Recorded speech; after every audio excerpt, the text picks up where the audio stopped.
Chandur railway नगरपालिकेमध्ये या ठिकाणी अभद्र युती पाहायला मिळाली। वंचित बहुजन आघाडीच्या प्रियंका विश्वकर्मा यांना नगराध्यक्षपदाची उमेदवारी दिली आणि यांना पाठिंबा होता राष्ट्रवादी शरदचंद्र पवार गट, राष्ट्रवादी अजित पवार गट आणि शिवसेना एकनाथ शिंदे गट आणि वंचित असे 4 पक्षाने मिळून या ठिकाणी आपलं चांदूर रेल्वे पॅनल असं उभं केलं आणि याच्यामध्ये मुसंडी मारली प्रियंका विश्वकर्मा यांनी। आपण त्यांच्याशी बोलूया।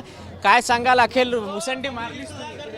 नक्की सर्वांचा साथ होता, सर्वांचा आशीर्वाद होता आणि सर्वांच्या बदलावची जी गरज होती ते सर पाहून जनताने माझ्यावर विश्वास ठेवला आणि मला संधी दिली। निलेश विश्वकर्मा आहे आपल्यासोबत, कारण 5 वर्षापूर्वी जेव्हा निवडणूक झाली, मागील निवडणूक, त्यावेळेस 100 मतांनी पराभव झाला होता, पण यावेळेस त्यांची पत्नी निवडून आले। मागच्या वेळेस पराभव झाला, त्याचा वचकच पाडला का लोकांनी? निश्चितच लोकांची त्यावेळेस इच्छा होती, पण सातत्यानं दोन्ही पक्ष ज्या आयुधांचा वापर करून निवडणुका जिंकतात यावेळेस आम्ही ते पकडलं, थांबवलं, त्यामुळे हा यश आम्हाला प्राप्त झालं।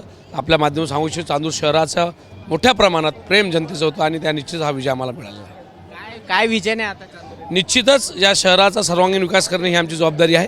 त्यासोबतच ज्या मॉडेलमध्ये जे आम्ही उभं केलं आहे, इथे ज्या पद्धतीने तुम्ही सांगितलं की अभद्र शब्द नाही आहे, तो एक नवीन ज्या सत्ताधारी लोक सातत्याने समजतात आपल्या दावणीलाच बाकी पक्ष आहेत म्हणून आम्ही तो प्रयोग केला। वंचित बहुजन आघाडी, राष्ट्रवादी शरदचंद्र पवार, राष्ट्रवादी अजित पवार आणि शिवसेना एकनाथ शिंदे ज्यांच्या भरोश्यावर लोक सत्तेवर येतात त्यांना विसरतात म्हणून आम्ही एक नवीन मोड बांधले आणि जिल्ह्यात मोठा प्रयोग सक्सेस होईल। येत्या जिल्हा परिषदामध्ये, महानगरपालिकामध्ये मोठ्या प्रमाणात हे तुम्हाला नवीन जे चांदूर पॅटर्न म्हणून ओळखला जाईल अशा पद्धतीचा आपण याच्या आता येणाऱ्या निवडणुकीमध्ये हा पॅटर्न राहील निश्चितच। जिथं कारण ज्या भाजपले जे मित्रपक्ष आहेत, भाजपचं संपूर्ण काम करतं आणि काँग्रेसचं सातत्य तेच काम आहे।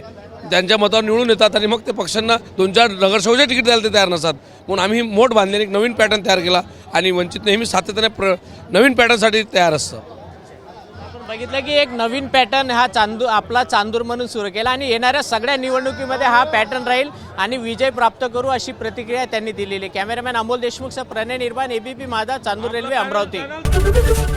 एबीपी माझा, उघडा डोळे बघा नीट।